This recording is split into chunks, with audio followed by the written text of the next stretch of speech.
Thank you so much for joining us today. We have 3 people on right now, and we just logged on. We have Nurse Adrienne with us. Woo! Hello, everyone. Thanks for joining us. If you're on my channel, thank you. If you made it, I don't even know if I'm actually going live on my channel, but if not, I'll post it later. I think you have some feedback. I don't know if it's coming from me or from you. I was hearing something when the intro was playing. So I don't know. I just muted myself. Talk, and I'm going to mute myself, Okay. and then I'm not hearing it. I don't think I hear it anymore. I don't Okay. hear it now. Well, problem solved. Okay. So today we're going to be talking about NP or nurse practitioner burnout as well as RN burnout. But Nurse Adrienne, it's been a while since you joined us. Can you tell us a little bit about what you've been up to? Yeah. Hey, it's great to see everybody. Thanks for tuning in. So I recently started nurse practitioner school for psychiatric mental health nurse practitioner. I'm finishing up my first term. Super excited. It was a long decision coming, but when I made the decision, it happened very quickly. So I've had to adjust very fast my lifestyle for the rigors of being back in graduate school, which is pretty serious stuff, as you know. And you don't have to say what school you're going to, but how did you select the school? Any advice for people thinking about psych NP school? Yeah, so you can really get into analysis paralysis looking at graduate schools, nurse practitioner schools. There's absurd amount of dialogue on, Facebook groups about it, and there's no real right answer or best. Everybody has their own opinion, right? And then because it's hard to distinguish, well, what that effort the person put in versus the actual school itself, etc. So I knew I wasn't going to be able to get into a school or go to a school that was going to do my clinicals, set up my clinical arrangements. I wasn't too worried about that, though. So once I removed that off the list, and then I just went with what's the best reputation, and then I wanted to have some live format. So the school I'm in is online, but there is a live format if you want that, which was nice. So I like to be able to see my professors and actually have a dialogue with them. And, that to me was super important and has been really helpful. Yeah, I think it's very important to make sure that your school is accredited. What is its reputation? Make sure essentially that it's not a diploma school. I feel like with NP school, it's already under increased scrutiny. So just making sure that you're getting a quality education. And also just some things to keep in mind. You can always opt to go private, but obviously like state schools are going to be a little bit more affordable than private schools. But entry criteria, maybe more, or things of that sort. Yeah, and where I am, schools are really expensive. Brick and mortar schools are super expensive. Whether I go to Maryland, DC, wherever it might be. So I just decided to go online. That works better for my schedule. But absolutely, you have to get something accredited, and really, you've got to make sure it has the right accreditation for where you want to be working or where you see yourself potentially working. You don't want to. Like I went to a National League of Nursing school for my RN program because I knew possibly I'd want to work in the federal government, and that's a requirement. You have to go to an NLN school. A lot of that stuff has become a little more consolidated now, so it's not as unusual. You're more likely to be okay. But yeah, accreditation, pass rates. I think my school's a 97% pass rate, something like that. Yeah, so I feel really confident, and the important thing is that you start networking right away to get those clinical assignments. You just start. I've just told everybody I'm working back in a hospital, so I work with a lot of APPs, and I put out the word. I've talked to the doctors. I just kind of putting it out there, like, hey, I'm going to be starting clinicals in July. Just if you know anybody, let me know. That's a great point, especially in psych. That's the number one thing I always hear. It's really hard to find clinical placements. So networking is a crucial part that I fully recognize. I wasn't always the best at networking. I wouldn't, it's like I would know people, but I wouldn't take down their contact information. So get contact information, network, talk to people, because you never know who knows someone that can connect you to a preceptor. When I was thinking about doing the Psych NP program before I got my current full-time job, I thankfully, because of all the years I was teaching psych and I was still in contact with someone that I went to school with many, many years ago. I mean, this is more than 10 years ago. I'm still in contact with him, and he's now a psych NP, so he was willing to precept me. So it's important to stay in contact with people.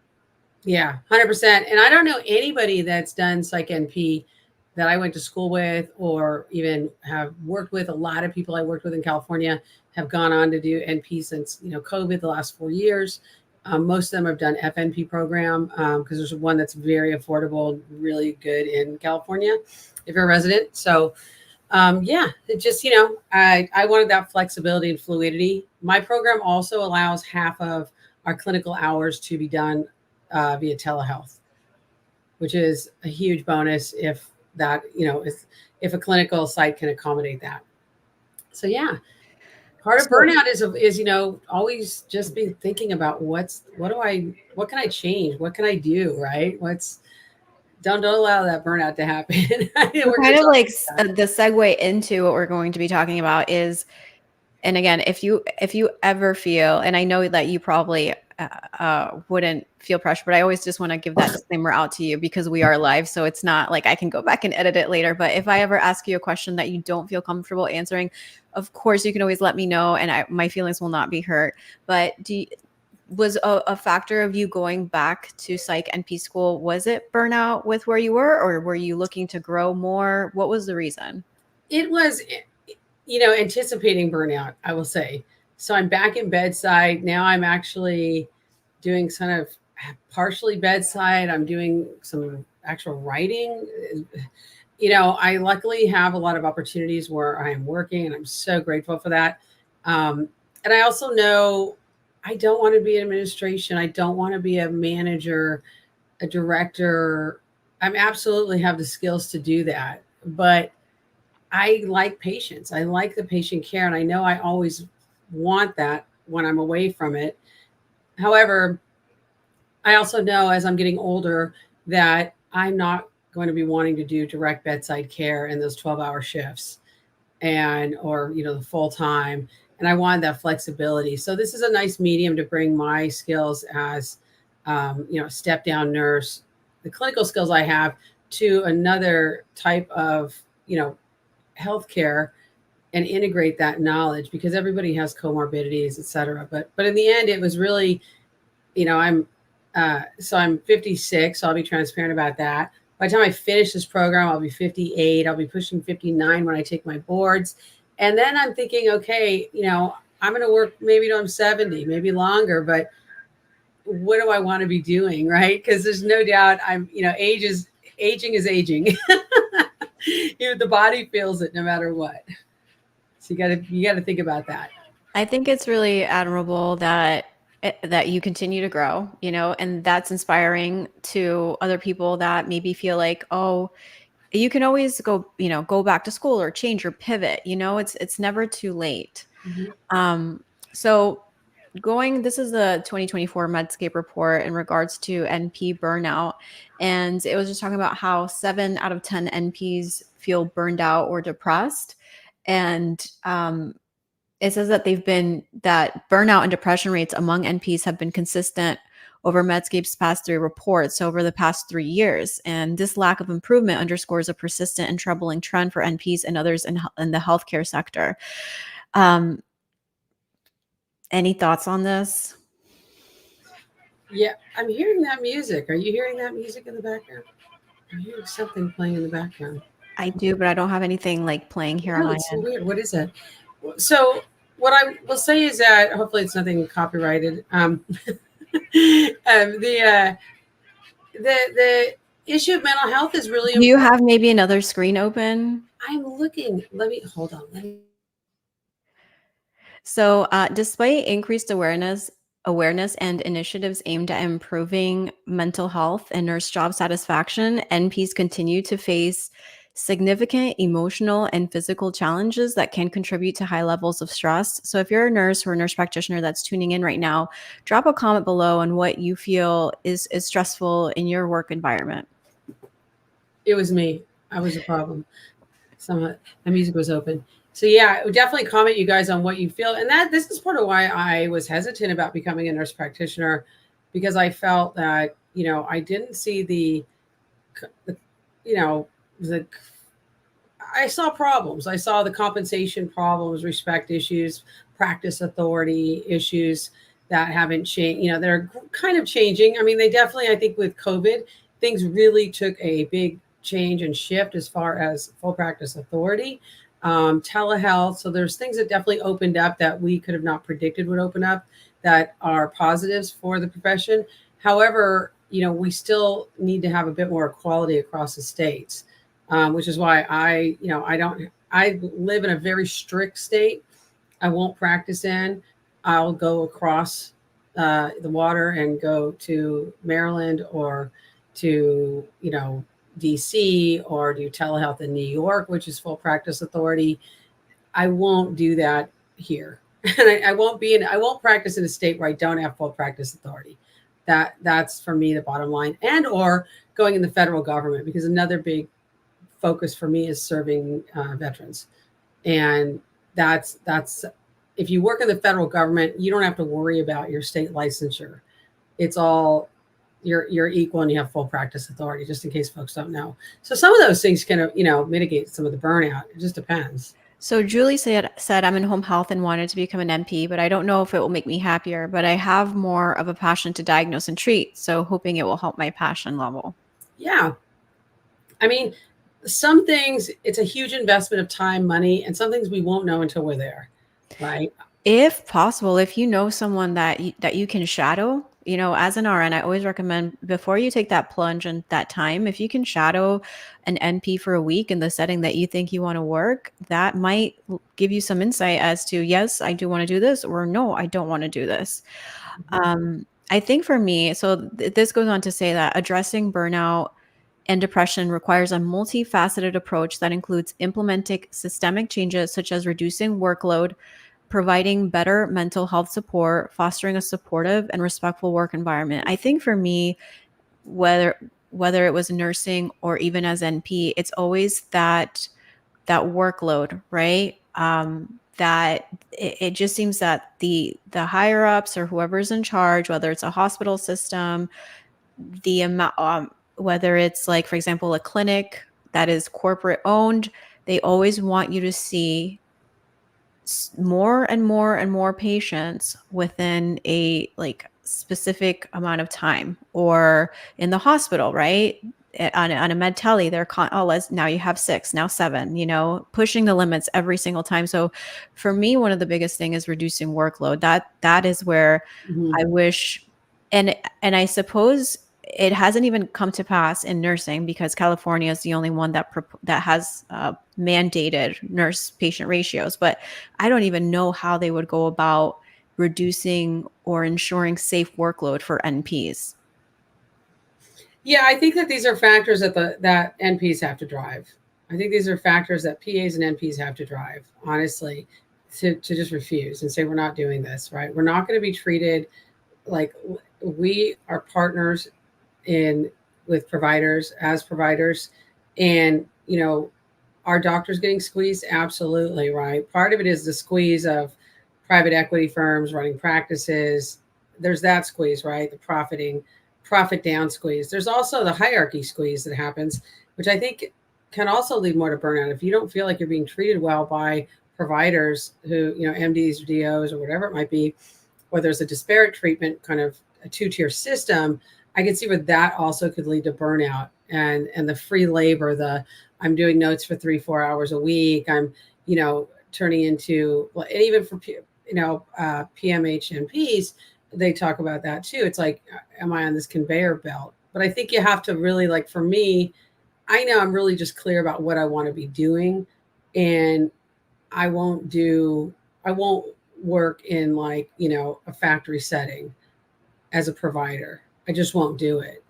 And I think that a lot of people are just in situations where they feel they cannot stand up for themselves. They don't have the backing. We need our jobs. We all have to make money. Depends on where you live. But the things that I hear and read about on some of the groups is really abhorrent, and it's really exploitative, honestly, of nurses as nurse practitioners. So it says the challenging nature of managing high patient loads coupled with administrative burdens, long hours, emotional toll of patient care, it creates a demanding work environment for many NPs. Expectations to stay abreast of medical advancements and maintain a high standard of care may exacerbate this stress. I really like this quote by this NP. It says, the politics of medicine have become outrageous. We can't care for people anymore. Rather, it's all about how many we can see and how fast. We are becoming corporate drones with prescriptive authority. And our background as from nursing, right? Our nursing education plays a high emphasis on patient care, caring about the patient. Personally, I'm very empathic. So if I feel like I can't provide the kind of care that I want to provide because of managing, high patient loads, that's going to deteriorate my job satisfaction and that's going to make me feel burned out. Mhm. Yeah, 100%. I mean, how for you where you're at in the state or area you're in, how do you see, the field and the treatment of the marketplace for NPs that are doing acute care FNP work? Is it is there more jobs and more positions? Is it better treatment? Is it going down that corporate route? What do you see? It just really depends on where you work, and that's why you were saying, like, change your environment. There was a few people that I stayed in touch with that graduated after they became nurse practitioners, and the ones that are the happiest are those that went into specialty care. So, like, rheumatology, urology, right? The one that was absolutely miserable was working for a physician where, I mean, he was working her like a workhorse. It's like go around and see patients for this many hours in the clinic, then go around on patients in the hospital. And it's like she was very, very intelligent, um, was a great NP, but she had trouble setting boundaries, you Hmm. know? And I see that a lot, especially with women. We want Right. to be that yes, like that good yes person, be agreeable, but it's like you do have to set boundaries. And if you don't set boundaries, people will continue to walk all over you. So she was miserable for, we would tell her repeatedly, like, you can get a better job. Like, you don't have to put up with this. Part of it, I believe, is she signed a contract. So be very weary of contracts too. Yeah. That don't say you're going to stay for somewhere for 3 years or something, be very weary of contracts. Um, so she had signed some kind of contract and she was tied there for a few years. She finally was able to get another position and she's doing much better. So it depends on who you work for. Hmm. Florida, we can practice autonomously after working for a physician for 3,000 hours, but job satisfaction really depends on who even if you're autonomous, but you're working for like a CVS Minute Clinic or something like that, right? It just really depends on, well, you can have an autonomous license without owning your own practice. I just want to clarify that. So, um, but if you're depending on where you work, like, and not all CVS Minute clinics will be the same, right? You could have a great district manager versus a terrible one. So the one with the great manager is going to make that specific region be a better work environment. So it just really depends on who is overseeing you. Are they micromanaging you? Do they respect you? Yeah. Yeah. And I saw Joe Neal is on. Thank you. Joe Neal's an expert on nurse bullying. So she has a lot to offer about that topic as well. And Scott, hey, Scott, glad you could join us in the comments. We miss you. Yeah, I think that there is boundaries are super important. Read your contracts, know the laws in your state about contracts, and always ask yourself in a contract situation, who does this benefit and how does it benefit me? How does it benefit the other party? Because I just am hearing over and over again people signing contracts, and I'm like, well, you basically signed yourself into some kind of indentured servitude process. You're not getting paid for many hours a week. And how did you allow that to happen? Right. I mean, it's like, I don't know what that thought process it would be for somebody to allow themselves to get in the corner like that on a 2-3 year contract especially coming out of school. There I are think options. as a new graduate, whether you're a new nurse graduate or a new NP graduate, you're, what is that saying? Like fresh, doe-eyed or naive. Like they may necessarily feel like, oh, this is a great opportunity. Everybody wants experience and they're not hiring me. This person is finally willing to hire me. So let me just sign this contract. But yes, I agree with you. You just don't be patient. Your job opportunity will come. Um, but yes, Dr. Midwife, if you want to join us, you can still join us. It says, sorry, I'm late. But you can still join us, but I don't see you in the waiting room. You jump on in. I think, setting is everything. And I think this is again about why I didn't become a nurse practitioner before, because I couldn't see the end game as being a game that I was going to be willing to participate in.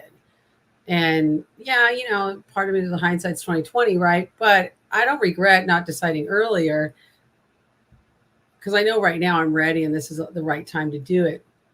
But I also know here's the employers I'm willing to work for. I mean, doctors, when people think about this, if you want to be in a profession and you're thinking, oh, I'm going to go spend all this money and all these years going to school, take more boards, have more, legal obligation. Well, okay, so do doctors, when they finish med school, they finish their residencies, interns, do they do all that in their hometown? No, they don't. They move. So if you're not willing to move and relocate and be where you can be in a fulfilling position, that right there could be the first problem. You've got to decide, is this the thing for me? If I'm going to stay in this town, what is the marketplace in this town, this area? The marketplace sucks. You got to move. It depends on your location. Well, it depends on for example, if psychiatric, now telehealth has revolutionized medical care, right? Mhm. So let's say that Florida is a terrible state for salary, because it is. However, you can get licensed in other states, even though you reside in Florida. And Mhm. you can see patients in other states if you're into telehealth. If you're not into telehealth, and I am giving the psychiatric nurse practitioner example because that's very different from family. You're treating depression, anxiety, a plethora of conditions, but that's going to be your bread and butter, right? Like depression, anxiety, maybe some like what, bipolar 2, not bipolar 1, Yeah. no, like I mean, all of it. well, it depends on the Mhm. severity too, I mean, it depends on the severity and the setting, clearly, right? So if you're seeing somebody through telehealth, it's similar to an outpatient clinic, right? So that's for the most part. Now, like the hospital I'm at, we use psychiatric telehealth in the emergency room, right? So there's those opportunities also that are, there's a lot of different opportunities. You got to think about being outside the box and what that role might entail, and also what are the state rules. I mean, telehealth has there's a lot of regs about telehealth, and each state has their own rules about whether you can do it across state lines. And so again, you got to do your research. You got to know once, every state's different here. And unless you're going to go work for the federal government, where it's more of an equalizer of roles, or the military or something like that, you really do need to understand your state laws. So what is some of the dangers of burnout is that sustained burnout can hinder job performance, it can change how nurses think about their jobs, and it can even put patients in danger. Yeah, no, absolutely. I mean, we all have worked with nurses, people that are burned out, or maybe I mean, I think, now that I'm back bedside after taking a big break, I certainly see those people that have entered nursing in the last couple of years that, they're prime and ripe for burnout. They're already going through burnout because they didn't really understand what they were getting into. And they didn't have a game plan at the beginning. You have to have a game plan to avoid burnout. You have to have a game plan of self-care, of boundaries, of what's the long game here for myself in my career, me as an individual, all of those things. And people, I, so the person who does my hair just told me today that she told her mother she's not going to med school, she's going to nursing school, off of a conversation we had the last time that you did my hair. Right. So, and I thought that was really awesome. So we had this conversation just today, right before I got on the live. And I said, it's really important that you think about what makes you tick. Can you do 312s in a row? Can you, why do you want to be a nurse? What is going to feed you about that process of being a nurse? And you got to know and identify what that will be and feed that, right? And lean into that, because if you don't, and you're like the person who can't say no, and oh yeah, I work the extra shifts, or I take the crappy schedule, or I take the crappy patients and I don't say anything and people are mean, or blah blah blah. No, it's not going to work. It's like I told her, I said, your patients' lives depend on you being able to use your mouth and your brain. So you have to make sure that you really nail it, that you really use your voice and feel comfortable, and don't worry about whether people like you or not. You've got to be taking care of yourself.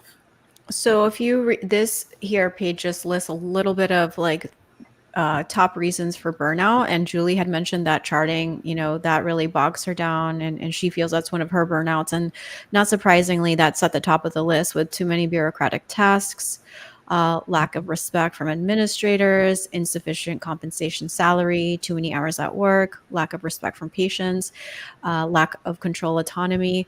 I do want to say that in general, like, let's be nicer people to everybody, right? I just feel like incivility is increasing. I was actually reading something about that the other day, that like, not necessarily just in healthcare, but like people are just being more rude to each other and more mean to each other. Let's just be respectful of each other. And if we disagree on something, let's say it in a way where we're discussing the point and not screaming or threatening violence at other people. Because I'm whether you work in the ER or in psych, you've been threatened before, or you've been almost physically, I can't say specific words, but you could potentially be at the brunt end of physical violence.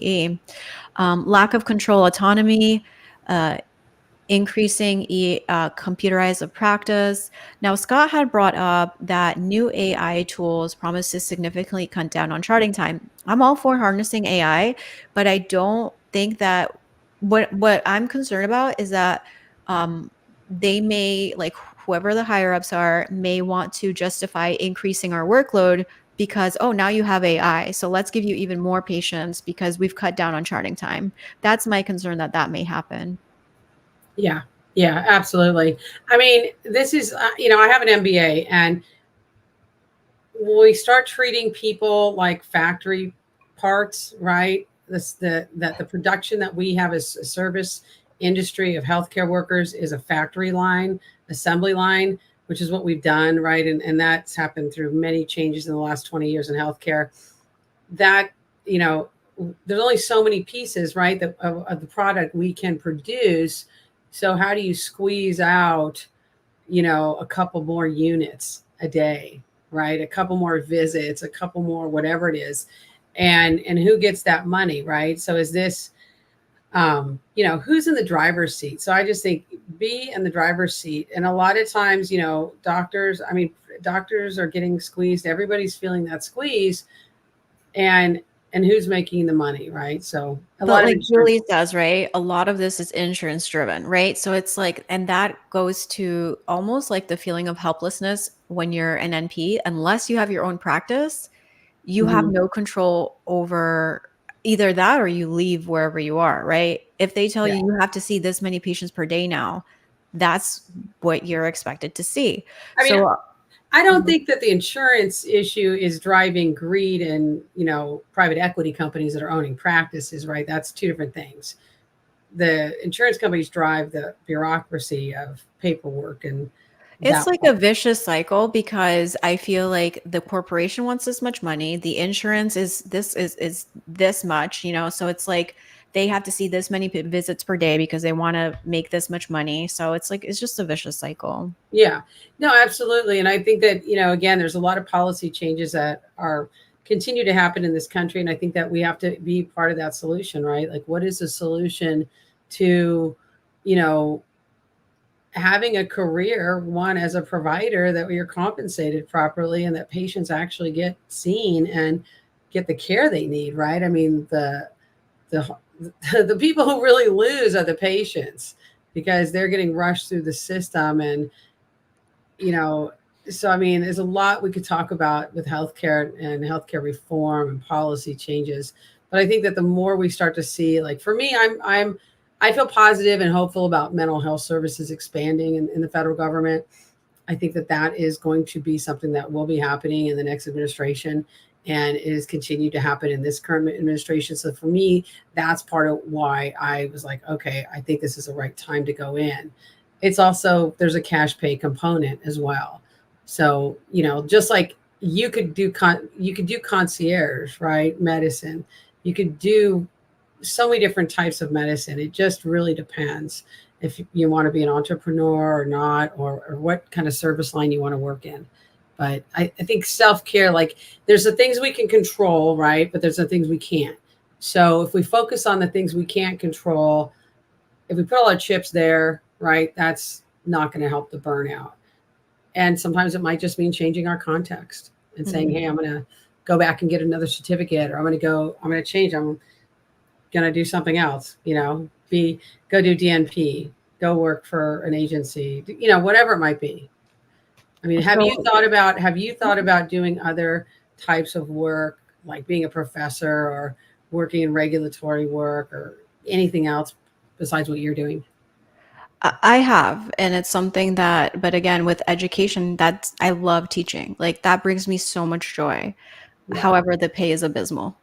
So Yeah. it's like balancing, I with my health, like I have Sjogren's, I have constant huge health bills. I just had a surgery, so it's like I have a very expensive life that I don't know if education can cover that.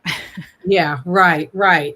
And it's like I used to teach also on the side, and I loved it because I didn't do a lot of it. I just did enough where it felt good and it kind of fed, it wasn't really even for the money. It was a little side money, but yeah, I mean, there's a certain number of hours in the day. If you've got a full-time job, Exactly, yeah. it's a lot to When I work was on. working less hours, I would do clinicals one day, one or twice a week, and then work my other job. But right now, that's not feasible.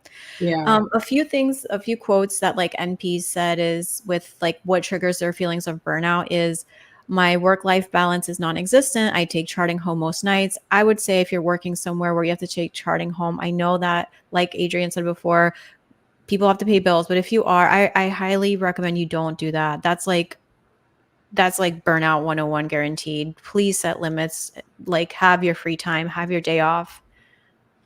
Yeah. Let's see what else they say. Our job duties seem to increase regularly, and we are expected to do more with less. Patients' expectations are also extremely high, and unfortunately, I think that's everywhere. Where it's like whether you're a nurse or an NP, it just keeps like the expectations, they just keep increasing. Yeah. And I think civility is really important. I mean, I think to the public, I'm in an environment where I kind of get a little more of the raw public, a little bit more than I used to my other inpatient jobs. Mhm. And I am a little shocked at the public sometimes. I'm a little shocked, but I think it's also expectation management about, hey, you're in a hospital. It's going to take a while. There's going to be waiting. There's it's not a drive through. But I think that I will give a credit to the place I work and a lot of hospitals and healthcare facilities for making it very explicit what the code of conduct is. Where I worked before for 12 years, it was not clear whatsoever. The code of conduct and expectations for patients and the public is extremely clear where I work. It is on big banners at every door, every unit, pretty much everywhere you walk, there's a sign up reminding people. So I think and there's a very robust security detail. So I think that's also really important. And maybe somebody who's only worked in that environment wouldn't see it that way. But from where I used to work, to me, at least I have something I can refer to. But if you don't have that, and then you're expected to just put up with abuse, no, forget it. Not happening. Yeah. And then, so to end, I wanted to talk about coping mechanisms. You discussed this earlier. There's healthy coping mechanisms and then there's unhealthy coping mechanisms, right? So, most of the top ones are on the healthy side. So, what can you do for to help prevent burnout, definitely having a support system, talking with family members, exercise. I wouldn't say necessarily just like sleeping 12 hours a day, but if, everything within like moderation. So if you're sleeping more, like you're getting your 8 hours of sleep, okay, fantastic. But if you're sleeping, 12, 13, 14 hours, then that could be a sign of depression there. So also seeking help, play or listening to music, isolating yourself. Maybe you don't want to feel like you're a burden on others, but studies show that actually like interacting with others, and I'm an introvert, so it's not like interacting with a large group of people, but even if it's just one person, it can help prevent burnout rather than isolating yourself. What are some of your favorite coping mechanisms? I would say exercise and making sure I get enough sleep. I just don't do well without enough sleep, I've noticed, and I have to exercise. I realized today because I'm struggling right now in grad school with my balance of what my routine is. And I would say that I've realized it's more important that I just get to the gym than I worry about how long I'm there. It's more important if I can go 4 or 5 times a week, even if I have less than an hour, than to think, oh, I need 2 hours to go to the gym and then I get caught up in that and I don't go. Um, but yeah, I think that having a routine, having good sleep, just the basics. I don't, really watching what I eat, all of that. I don't drink alcohol. I play with my dogs a lot, so I'm surprised playing with pets isn't up there on the list. So, really cuddling with my animals is really important.